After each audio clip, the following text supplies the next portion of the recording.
आप सबको मेरा नमस्कार हो।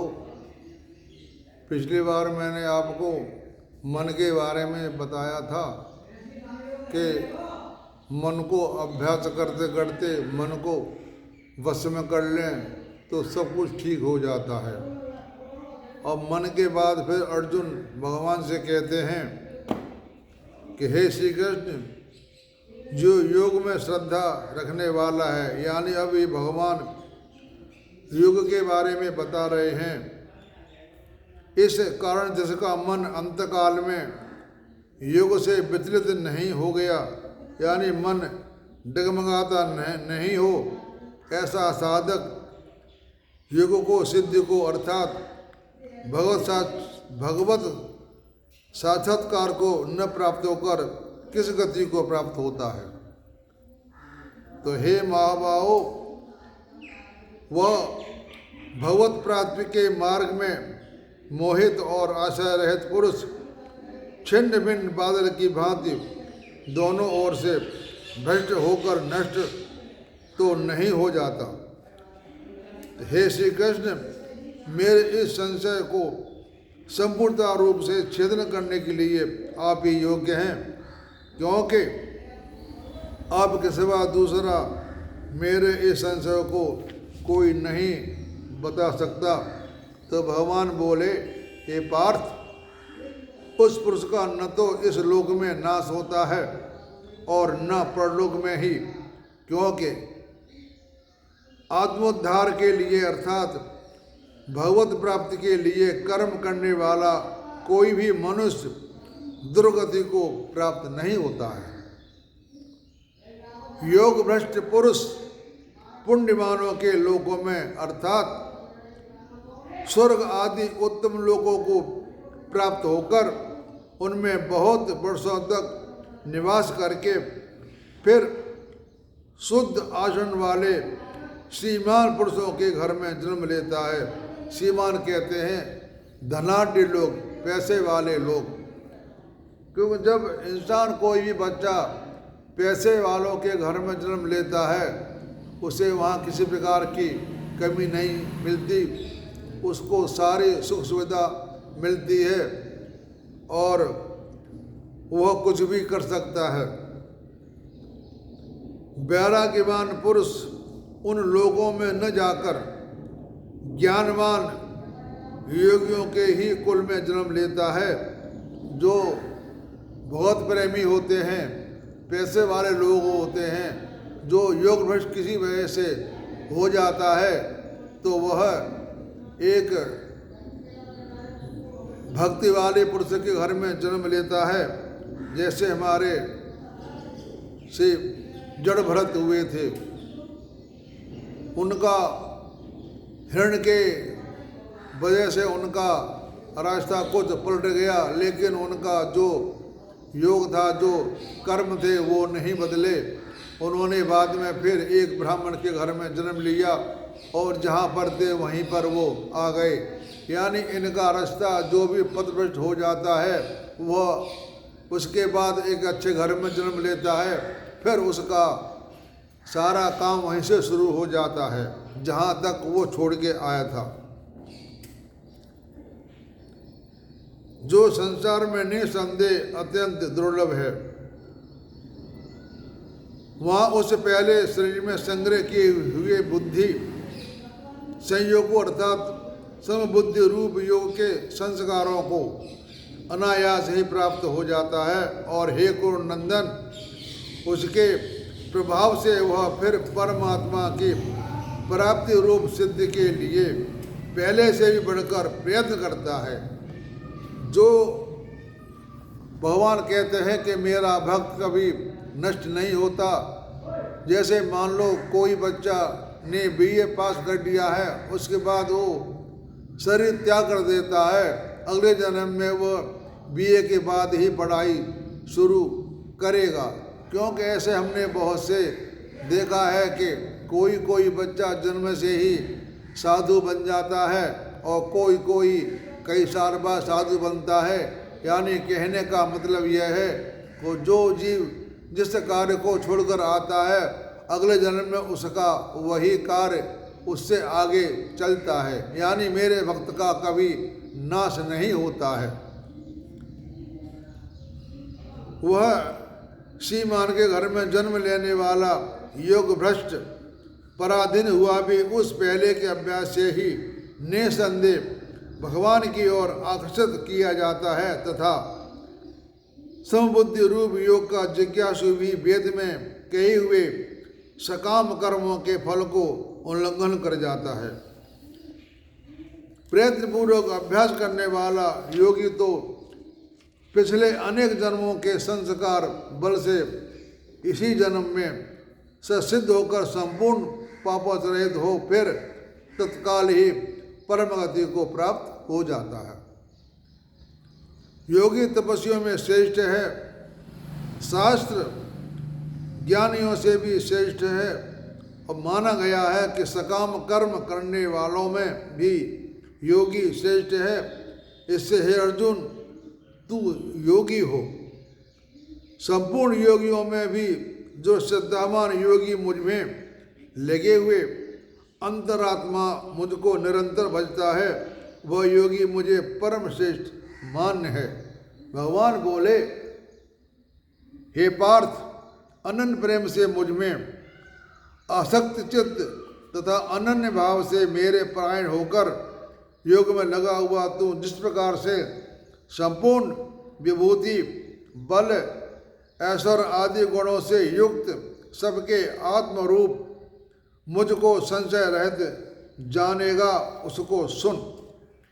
मैं तेरे लिए विज्ञान सहित तत्व ज्ञान को संपूर्णतया कहूँगा, जिसको जानकर संसार में फिर और कुछ भी जानने योग्य शेष नहीं रह जाता। यानी अब भगवान कृष्ण अर्जुन को तत्व ज्ञान के बारे में बताने जा रहे हैं। इसको आप ध्यान से सुनो।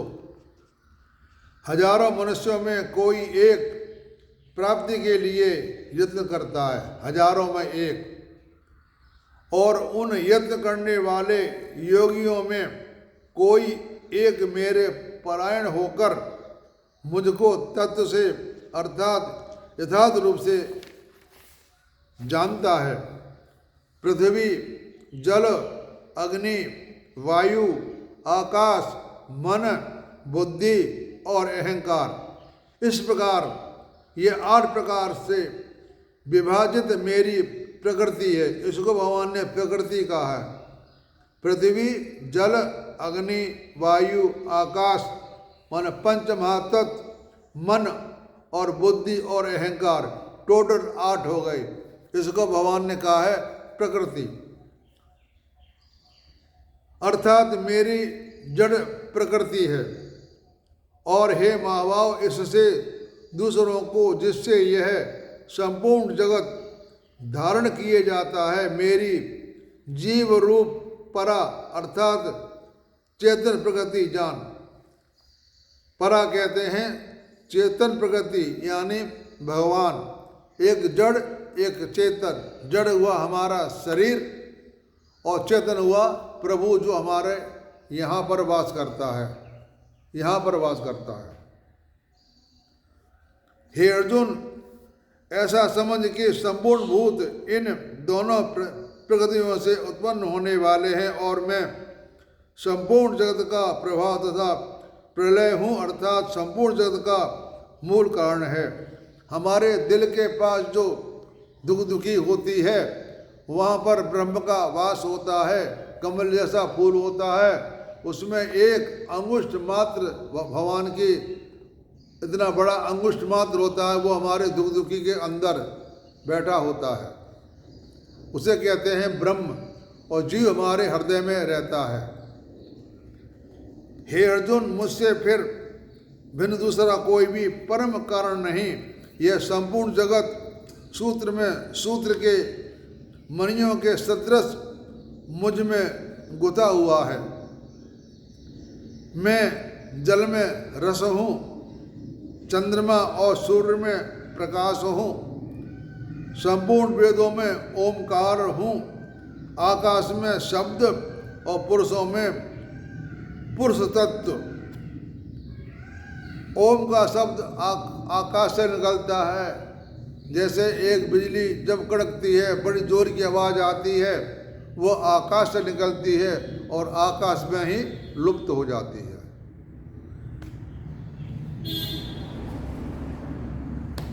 मैं पृथ्वी में पवित्र गंध और अग्नि में तेज। अब यहाँ बता रहे हैं कि जो पृथ्वी होती है, पृथ्वी से गंध निकलती है, और जो अग्नि होता है उससे तेज निकलता है, तथा संपूर्ण भूतों में उनका जीवन हूँ और तपस्वियों में तप हूँ। हे अर्जुन, तू संपूर्ण भूतों का सनातन बीज मुझको ही जान। मैं बुद्धिमानों की बुद्धि और तेजस्वियों का तेज हूँ। आकाश का से शब्द निकलता है, वायु से स्पर्श, अग्नि से रूप यानी अग्नि से रूप, और जल से रस।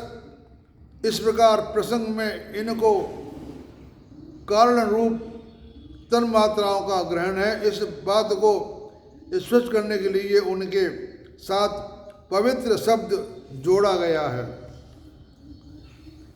हे भरत श्रेष्ठ, मैं बलवानों का आसक्ति और कामनाओं से रहित बल अर्थात सामर्थ्य हूँ, और सब भूतों में धर्म के अनुकूल अर्थात शास्त्र के अनुकूल काम हूँ। और भी जो सत्वगुण से उत्पन्न होने वाले भाव हैं और रजोगुण से तथा तमोगुण से होने वाले भाव हैं, उन सबको तू मुझसे ही होने वाले हैं ऐसा जान, परंतु वास्तव में उनमें मैं और वे मुझ में नहीं हैं। गुणों के कार्य रूप सात्विक, राजस और तामस, इन तीन प्रकार के भावों में यह सारा संसार प्राणी समुदाय मोहित हो रहा है। इसलिए इन तीन गुणों में परे मुझे अविनाशी नहीं जानता। सात्विक गुण में आते हैं साधु, संत, फकीर, ये सात्विक गुण में आते हैं। राजसी गुण में आते हैं राजा महाराजा, और तामसी में आते हैं नीच कर्म करने वाले लोग।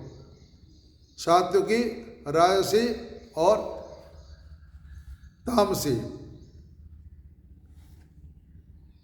तो ये अलौकिक अर्थात अति अद्भुत त्रिगुणमयी मेरी माया बड़ी दुस्तर है। तीन गुण हैं, सतोगुण, रजोगुण और तमोगुण।